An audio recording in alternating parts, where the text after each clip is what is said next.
queria te fazer uma pergunta. Você acredita em milagres? Eu sou um milagre.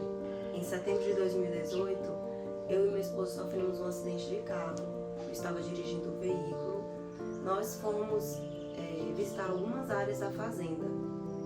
E ao pegar o carro, eu sabia, me avisaram, eles estavam no carro da fazenda, me avisaram que o carro estava com problemas no freio, não estava funcionando 100%. Mesmo assim, eu fui controlando na marcha o carro, né?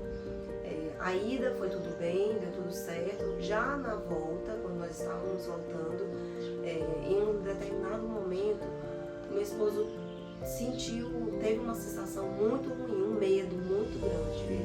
No momento ele não entendeu o motivo daquele medo, o porquê. Ele só pediu que eu parasse o carro. Ele pediu, Tamires, pare o carro que eu vou andando, vou buscar o nosso carro.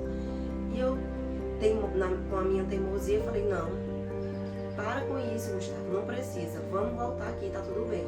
E ele viu que eu não ia ceder, então ele voltou para o carro. Ele já tinha até descido do carro, mas mesmo assim voltou para o carro e nós seguimos. Após isso, nós seguimos, nós não andamos 200 metros, tinha uma cancela. Eu parei, o funcionário que estava com a gente abriu e a partir disso eu não consegui mais controlar o carro. O carro desceu desgovernado, já tinha uma ladeira e o carro desceu desgovernado. Graças a Deus o funcionário não conseguiu entrar no carro e o carro desceu. Foi descendo, batendo de um lado para o outro nas barreiras. Eu perdi totalmente o controle do carro. O carro só parou porque o pneu da frente sacou com as pancadas do carro. Nesse momento o meu esposo sacou pelo para-brisa e eu saquei pela porta do motorista, pelo vidro do motorista, né? E ao sacar do carro, eu já saquei e fiquei desacordada. O funcionário desceu a ladeira atrás da gente, ele imaginou que não estaria ninguém vivo pela zoada. Tamires, pareceu coisa de filme, foi um barulho muito alto. Eu imaginei que não tinha ninguém vivo. E aí, quando ele chegou lá próximo ao carro, ele viu o Gustavo e o Gustavo me procurando. Eles não tinham me encontrado ainda.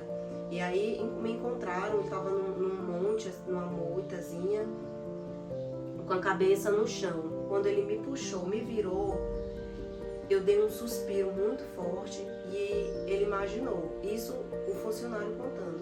Ele falou assim, eita, Tamires morreu. Na mesma hora ele gritou pro Gustavo, Gustavo, a Tamires morreu. E o Gustavo não aceitou essa palavra. De onde ele estava, ele ainda não tinha me olhado, ele não sabia a minha situação, ele só respondeu, ela não morreu. E foi até mim. Ele ainda não estava muito bem, estava tonto da pancada, mas conseguiu chegar até a mim. Então ele foi atrás da ajuda e o Gustavo ficou comigo, ao meu lado, para que me reanimando, fazendo respiração boca a boca, para que eu não pudesse perder meus sinais vitais, até o socorro chegar.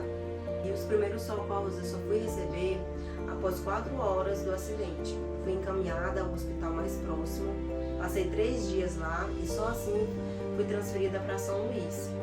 E eu já estava desacordada desde o momento do acidente. Ao dar a entrada nesse hospital, eu entrei com um quadro de pneumonia, trombose, LAD, lesão adicional difusa. Umas queimaduras na perna também já estavam bem avançadas. Eu precisei fazer uma raspagem, uma cirurgia. Eu fiquei em coma ainda por quase 30 dias e os diagnósticos dos médicos não eram nada animadores para quem estava aguardando o meu retorno. Eles chegavam e falavam, a Tamires, ela tem 90, se ela acordar. Eles ainda não podiam dar certeza, né, se eu acordaria. A Tamires, se ela acordar, é 99% de chances dela ficar com sequelas ou ficar em estado vegetativo. Ou seja, eles só me deram 1% de chances de eu estar hoje como eu estou. Aqui está o laudo médico e nele fala: quanto à evolução neurológica, a paciente permaneceu dias em coma, sem sedação, posteriormente progrediu para estado vegetativo, ficando assim apenas com abertura de olhos, sem interação com o examinador por dias. Chegou a necessidade de traqueostomia para viabilizar a desconexão da VM com a proteção de vias aéreas. Felizmente, com o passar dos dias, houve melhora surpreendente, sendo possível a decumulação com sucesso. Com as próprias palavras do médico, eu consigo ver a mão de Deus sobre a minha vida. Ao falar surpreendentemente, essa palavra significa para mim a mão de Deus. Foi Deus quem operou sobre a minha vida naquele momento. Eu passei quase 3 meses hospitalizada e durante esse período as pessoas iam me visitar, iam orar por mim e muitas delas falavam que viam um filho.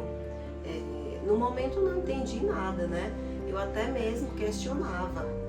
Mas como, se eu não consigo cuidar de mim mesma, como vou cuidar de uma criança? E após 3 anos do acidente, veio o Isaac em nossa vida. O Isaac veio com uma bênção, trazendo alegria. E o nascimento do Isaac foi no mesmo mês do acontecimento do acidente. Quando eu conto esse testemunho, as pessoas costumam dizer: eita, tu teve sorte, viu? E eu sempre respondo: não, nunca foi sorte, foi Deus. Deus cuidou de mim do início ao fim. Pois se Deus estava falando que eu teria um filho, era porque eu iria sair daquele leito e me recuperar. Então, diante de tudo que já foi dito aqui, da situação em que eu me encontrava antes e que eu me encontro hoje, a gente pode observar que para Deus nada é impossível.